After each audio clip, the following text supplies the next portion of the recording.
Okay? Okay, so once more. So I'm going to talk about privacy on Swarm. Swarm is the subsystem for Ethereum where distributed applications can store large amounts of data which would be prohibitively expensive to store on the actual blockchain. And there's an obvious requirement for some of that data to be private that is only accessible for parties that are authorized to see it. Now, let me just give a brief outline of my talk. So first, I'm going to give you the minimum necessary information about how data is represented in Swarm. Then I'm going to discuss how content is actually symmetrically encrypted. Encryption is crucial here because in a distributed system, unlike in a centralized counterpart, it is impossible to control the access of people to data or other entities to data by providing or not providing that data, because all the data is by definition public. So the only way to restrict access to data is to encrypt it. And in the third part of my talk, I'm going to discuss how key management is done and how access control is actually implemented. So first, a brief introduction. Swarm consists of these 4 layers. So at the bottom is a layer where we have chunks of data, each of them at most 4 kilobytes in size. So they're fairly small, fixed-size chunks of data.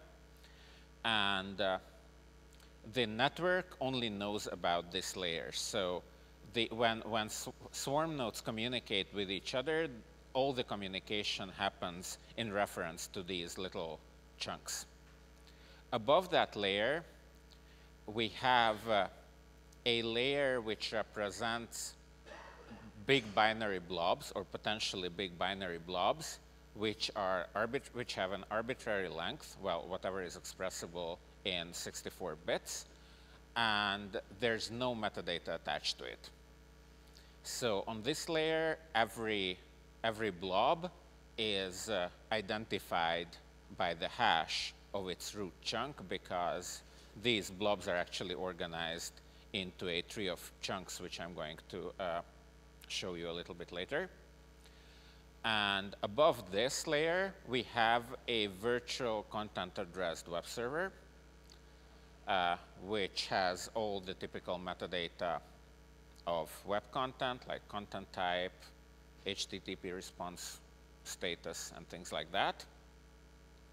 And above this layer on top, we have the Swarm-hosted distributed applications, which can, if they want to, access the 2 layers below them. But a typical application would only access the virtual web server. So what's inside the chunk? A chunk consists of 2 parts. First is what we call the span, which is kind of the file length of the file represented by this particular chunk and the subtree of other chunks that are below it, and at most 4 kilobytes of payload data. So if the span is less than 4 kilobytes or equal to 4 kilobytes, then it is basically, the payload is the data. So the payload is the binary blob. If the span is more than 4 kilobytes, then this chunk is an intermediary chunk, which means that it's a non-leaf node in a tree, and it has references to subtrees, not the actual content. So here's the representation. So here's how you would store like 10 kilobytes of data in Swarm. So you have the root chunk, which declares a span of 10 kilobytes. And since 10 kilobytes require at least 3 chunks, it has 3 references to 3 chunks. And those 3 chunks have 4, 4, and 2 kilobytes of the data. So this is how 10 kilobytes of data would be represented inside Swarm, and it takes 4 chunks to represent it. The layer above it contains objects which are called manifests, which are Merkleized key-value databases somewhat similar to Ethereum state trees. And the key in these databases is the path that you would use in the URL, and the value is a reference to the content and all kinds of HTTP metadata that you can think of. Typically, and as a minimum, you need to have content type. So if you address a collection of files in Swarm, then what you actually enter is either the hash of the root chunk of the manifest or an ENS name which contains this root hash. So that is how a Swarm site is structured if it's unencrypted. And are there any questions actually at this point? No? Okay. So then I will go on to explain how can we, so all this was completely unencrypted and is completely unsuitable for uploading your home directory, for example. So in order to overcome this problem, we're going to introduce symmetric encryption to Swarm. Symmetric encryption means that you use the same key to encrypt and to decrypt. The actual encrypting schema is counter mode encryption. This is a diagram from the Wikipedia page for modes of operations of block ciphers. So this is currently the most widely used and most secure mode of operation of a block cipher, because it is very easy to reason about. And what it actually does is that you can see that the actual one-way function, the block cipher, is always used in encryption mode, so you don't use the reverse direction of the block cipher. And what it achieves is that it takes a key and, using a counter, creates a pseudo-random bit stream out of it, a so-called key stream. And then this key stream is XORed with the plaintext in order to get the ciphertext, or it is XORed with the ciphertext in order to get back the plaintext. And because of the counter mode, it is actually possible to do partial decryption, where you don't have to generate the whole key stream, only its section which covers the data that you're interested in. So this is the basis of what we use. But also please note that here we don't use many of the properties of the block cipher. The only property that we use is the one-way function nature, the random oracle nature of the block cipher, namely that given the output, it is hopelessly difficult to find a matching input consisting of both the key and the actual input of the block cipher, which in this case is the nonce and the counter. So for our purposes, we have created a special case of this structure. Oh, sorry, wrong button.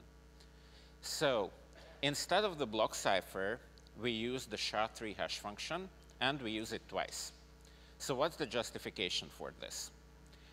First of all, SHA-3 is already used in Ethereum for identifying all kinds of things. So the block hash is in SHA-3, the links inside the state trie is SHA-3, and also in Swarm, the references that we use are also SHA-3.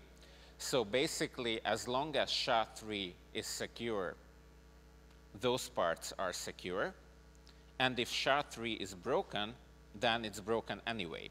So in order to keep the attack surface small, in order not to introduce other cryptographic primitives, which would constitute yet another point of attack, we stick to SHA-3, because if SHA-3 is broken, we're screwed anyway. And we can use SHA-3 for the purposes of counter mode encryption. But why do we use it twice? That's a more interesting question. So using a hash function twice is still a hash function. It still has the one-way property.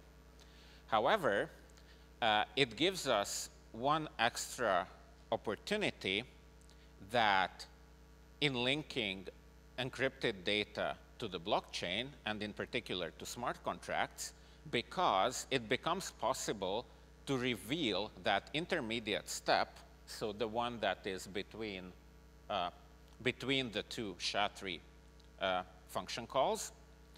And if you reveal the pre-image of the second encryption, it will not reveal the key, it will not reveal the counter, but it lets you decrypt the data, which means that you can selectively decrypt a small part of the chunk, provide a Merkle proof that it is that part that you're uncovering, submit it to a smart contract, and since the Ethereum virtual machine also has SHA-3 as a precompile, you can actually verify that piece of content.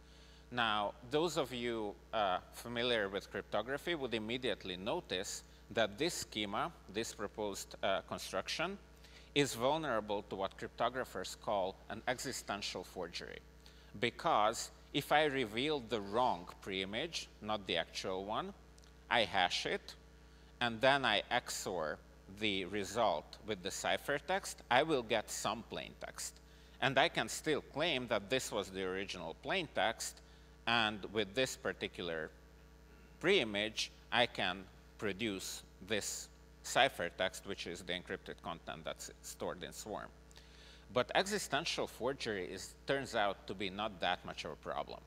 Because with existential forgery, you can find some matching plaintext, but you cannot place any constraints on them. So if there's any integrity protection built into the data itself, then you will not be able to forge it at all, because existential forgery will not allow you to actually fulfill the constraint of the integrity protection. And as it turns out, there's plenty of integrity protection there. So in the intermediary chunks of the Swarm representation of binary blobs, the integrity protection is the very fact that, hey, the plaintext happens to be the hash of another chunk. And with existential forgery, if you can do that, it implies that you can actually find a collision in the hash function, which by definition you can't. Or by assumption, to be more precise. By the assumption of security of SHA-3, you can't. So the intermediary chunks are already secure against existential forgery. And for the actual content, you do have to provide some integrity protection. So whenever you need to reveal part of the actual content, there also needs to be some hash or some MAC or some digital signature that integrity protects the content that you reveal. And in that case, you won't have a problem with existential forgery. And therefore, you can make statements in smart contracts about the plaintexts of files that are only available in encrypted form in Swarm. And obviously, you reveal parts of it only in case of a dispute. So that's the rationale behind using SHA-3 twice. So just to recap, the references in encrypted Swarm consist of the hash of the ciphertext and the corresponding decryption key. So instead of the 32 bytes of the hash in the unencrypted Swarm, here we have twice as long references, but otherwise everything else stays the same. And in particular, the API itself is completely unchanged. So if you have some distributed application that you have put together on Swarm, for example, if you try to use the applications that are provided with Swarm as example application, like the photo album or the Swarm Explorer or the text editor. So if you use any of those distributed applications, if you turn on encryption, they will just work without any change to the code because the API is unchanged, and these applications do not assume the length of the reference. The only cryptographic assumption that we make is the security of SHA-3, which means that our attack surface is very narrow, and so much hinges on SHA-3 in Ethereum anyway that if SHA-3 is broken, then we have bigger fish to fry than the problems of swarm encryption. But as long as SHA-3 stands up, which we hope is going to be a very long time, then the proposed scheme is provably secure. And the most important property is that this is all very smart contract friendly, meaning that smart contracts can depend on content inside encrypted swarm content. So that's the symmetric encryption part. Any questions at this point? No? Okay. So the last part of my presentation is about the key management. Like, how do we make sure that these symmetric keys that encrypt the swarm content get to become available to exactly the entities to which we want to reveal the information and not anybody else? So basically, this is access management. So the cryptographic primitive that we use here is the elliptic curve version of Elgamal encryption, which means that the identity is the SecP 256K1 public keys. It's the same public keys that are used for Ethereum addresses. You can keep the corresponding private keys in hardware wallets. Adding swarm decryption functionality to any of them is a trivial matter because it uses the exact same cryptographic primitives as Bitcoin or Ethereum and the vast majority of other blockchains. The plain text is the symmetric key. So the only thing that you encrypt using Elgamal is the symmetric key that we used in the previous section. And the way we encrypt it, it's there. So we generate some random k. We multiply a generator point by that k. And the ciphertext is going to be a pair which has this capital K point, which is the generator point multiplied by the random index. And then the public key of the party that can decrypt it multiplied by this k, the small k, and combined in some reversible operation, for example, XOR, with the actual ciphertext. And the decryption, you can see there how it works. So here we're using, again, the same cryptographic primitives on which the security of the whole Ethereum hinges. We don't introduce anything new or controversial. And we, crucially, do not increase the attack surface by introducing new cryptography. So this is the exact same elliptic curve cryptography that Ethereum uses for digital signatures. And how do we manage those keys? How do we enumerate the people who have, or the entities that have read access to a particular file? We have ACLs, access control lists. The reference to the ACL concerning a particular file or subdirectory inside Swarm is simply added to the manifest as metadata.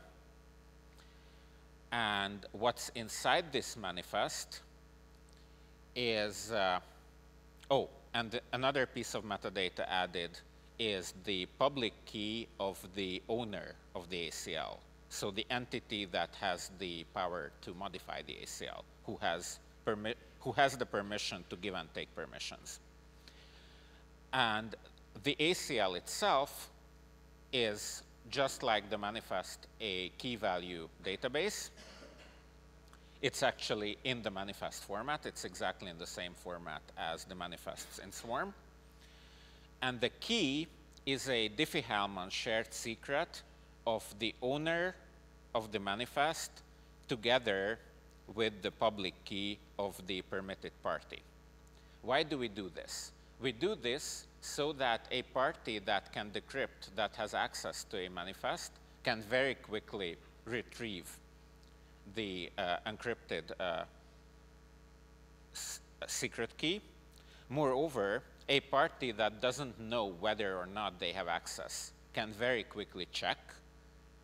So they calculate, they look at the manifest, they take the public key of the ACL owner, they calculate the Diffie-Hellman shared secret, and then they use that as a lookup key.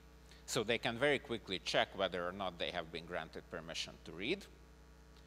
Yet, they cannot see, neither them nor anybody else can see who else has read permissions.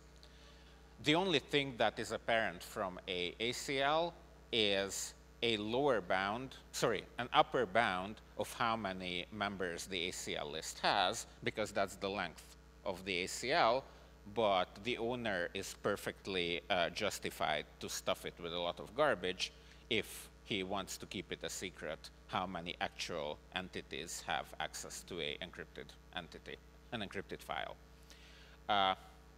And the value is the Algol encrypted content key that I have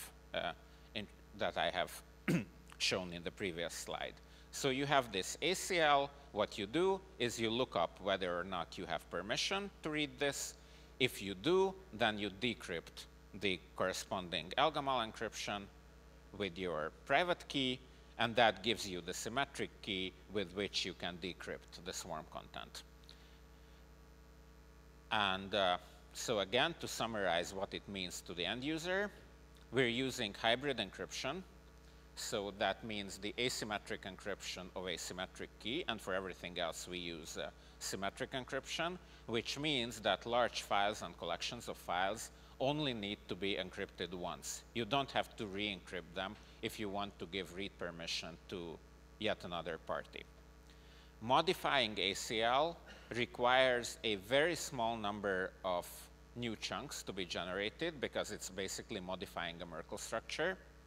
And if you want to store the root in ENS to have it a name, then a single transaction on the Ethereum blockchain.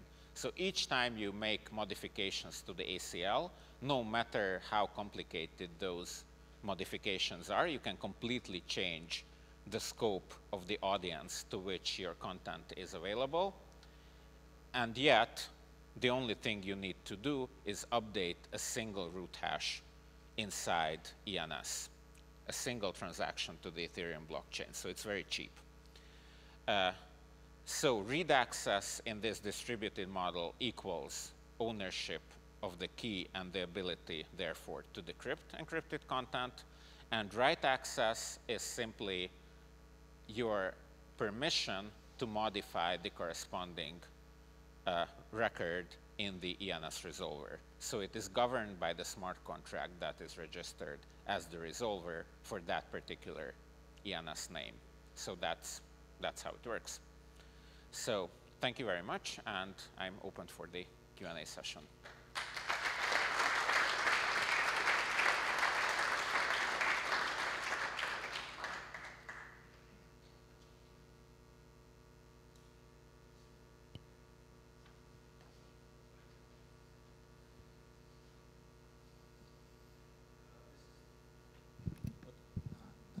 No, I don't think that. Oh, okay. When you want to, like, let's say, have random write access into the file, do you have to re-encrypt the entire, like you have blocks all over the network, and you need to decrypt, write your data, but it might be more than 4 kilobytes, so you need to cut it and paste it in the following blocks, and everything gets shifted. What is the performance of that? I'm just wondering. So let me go back to how counter mode encryption works. Here.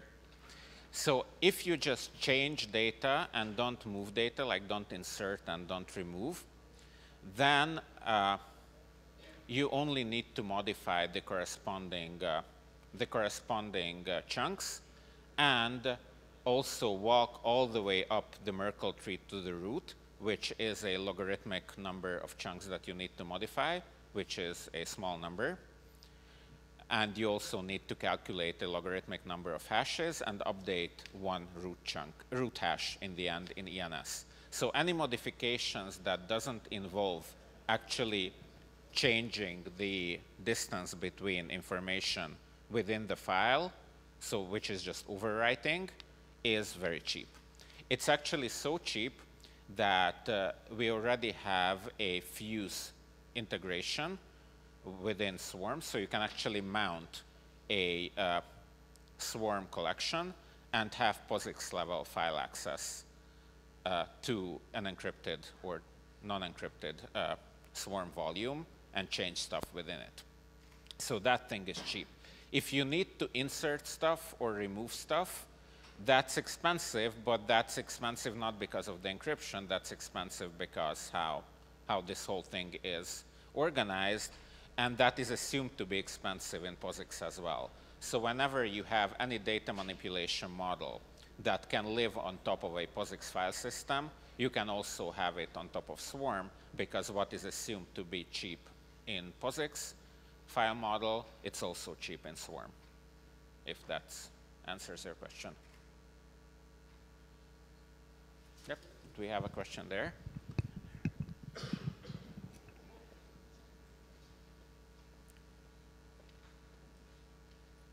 It's worth mentioning that it's equally cheap to modify the access controls.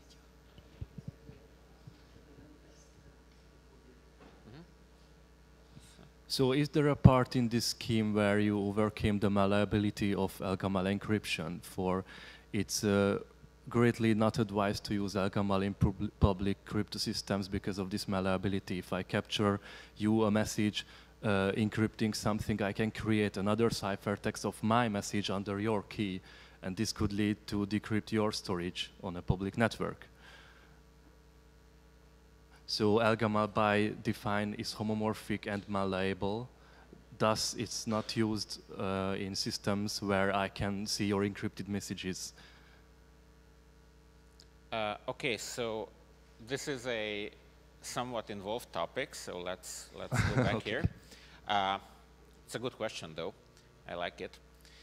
So Elgamal type encryptions indeed do suffer from this, that even if you don't know the ciphertext, you don't know the plain text, and don't have the private key to decrypt it, you can still change it in such a way that the content will be encrypted to some other key, right? So that's the concern that you have.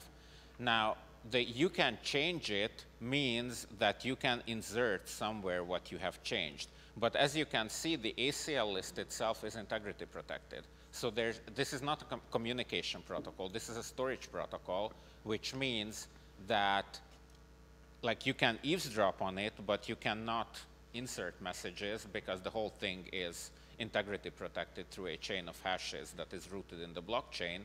So the fact that you can apply a transformation to the encrypted content does not mean that you can actually fool other parties by inserting this encrypted message into any data stream, because we don't have a data stream.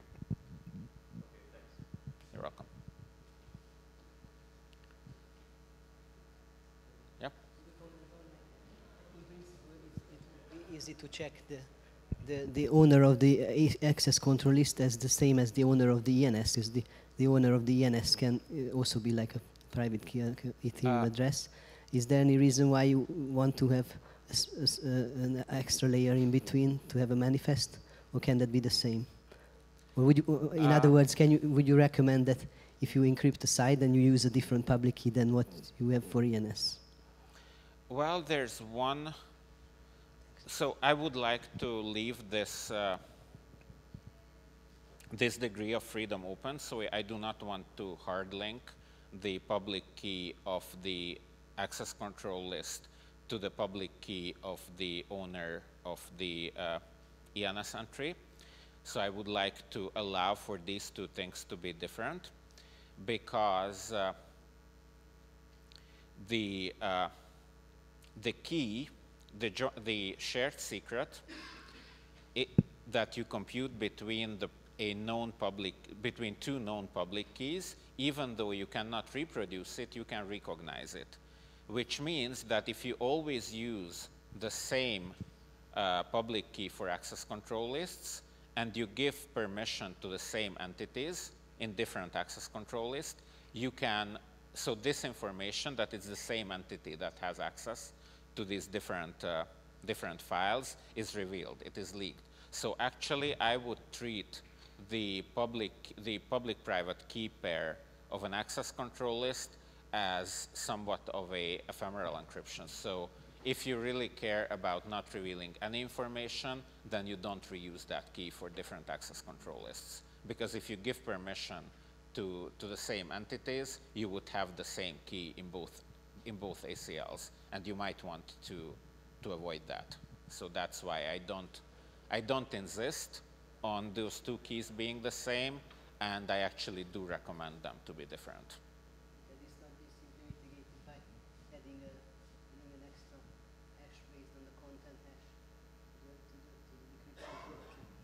No, because well, depends on how you add it, of course. So, like you can do a key derivation. So basically, to this scheme, you can add the key derivation, but you can also do it like outside of the structure. So of course, you can derive these keys somehow, and it's a good idea probably to derive these keys, because that way you don't have to actually store that many public keys.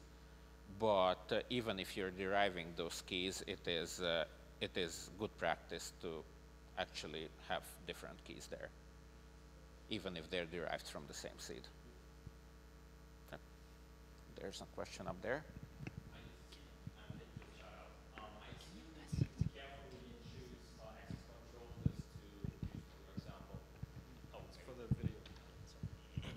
Hi.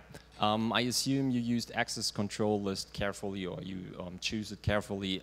I just wanted to know, are there any reasons in choosing this one instead of other based security mechanisms, like say, purpose-based, or, yeah, just wanted to know. So actor-based access control lists are kind of difficult to implement in a distributed setting, because the only thing that you can do is to either allow decryption or not allow decryption by sharing the key.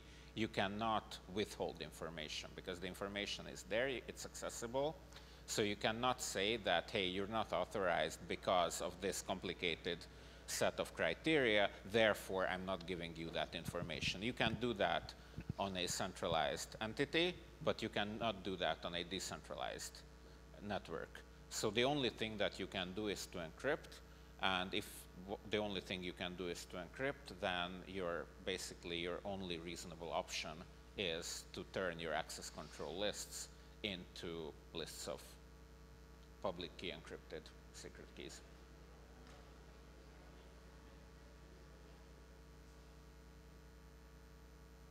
No further questions? Well, thank you so much.